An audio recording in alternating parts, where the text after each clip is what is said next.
तुकोबारांची तपोभूमी भंडारा डोंगर, घोराडा डोंगर आणि भामचंद्रा डोंगर. बर का, भाम डोंगर, घोराडा आणि भंडारा त्यापैकी तिन्ही डोंगर आता सध्या सुरक्षित नाही.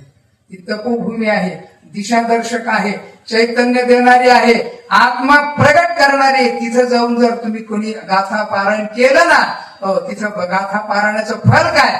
जगद्गुरु तुकोबाराचा साक्षात्कार आहे. आलं का लक्षात? देवाचा साक्षात्कार, ही ताकद त्या भूमीची. आणि ती भूमी आहे ना, गव्हर्नमेंट आणि ह्या बिल्डर माफियाच्या द्वारा खांदली जाऊ लागलेली, नष्ट व्हायला लागलेली.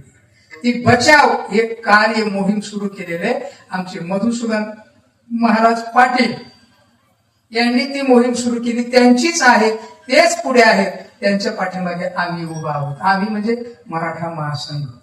कोण? मराठा महासंघ. आमचे सगळे लोक याकरता.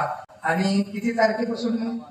6 मार्च 10 मार्च पासून आझाद मैदानावर जोपर्यंत गव्हर्नमेंट म्हणजे आपले देवाभाऊ एकनाथरावजी आणि दादा यांना जाग येत नाही, ते आमच्यापर्यंत येत नाही, तोपर्यंत आम्ही धरणं धरणार आहोत. त्याच्यात ज्यांना सहभागी व्हायचंय त्यांनी सहभाग व्हावा, अशा प्रकारचं आवाहन करतो. का? जेवढं आमचं आहे तेवढंच ते तुमचं आहे. का? इथूनही तुम्ही लोक आळंदीला आले की म्हणतात भंडारा माळ बघून येऊ. चला भंडारा माळ, भंडारा जगद्गुरु तुकोबाराची तमोभूमी आहे. देवाने साक्षात्कार दिलाय. गाथा जिथून मिळालाय आपल्याला तत्वज्ञान, जागतिक तत्वज्ञान प्राप्त जिथून झाले ना, अशा प्रकारची ती भूमी आहे. आणि त्या भूमीला बचावण्याकरता आपण थोडा प्रयत्न करणं जरुरीच आहे. मग त्याच्यात तनानी, मनानी आणि धनानी त्यांच्याकडे संघटना आहे, सुंदर आहे. आम्ही त्यांच्या मागे आहोत. त्यांना तन द्या, धन द्या आणि मन द्या आणि तुम्ही सहकार्य करा. अशा प्रकारची त्याच्यात आम्ही आहोत. आम्ही पुढे येत, काही झालं तर आम्ही पुढे, तुम्ही मागे निघून गेले तरी चालते, काही काळजी करू नका.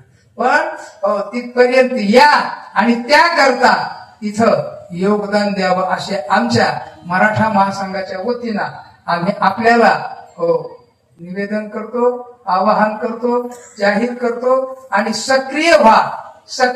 का? सक्रिय जो असतो त्याच आडनाव डुकरे असतं.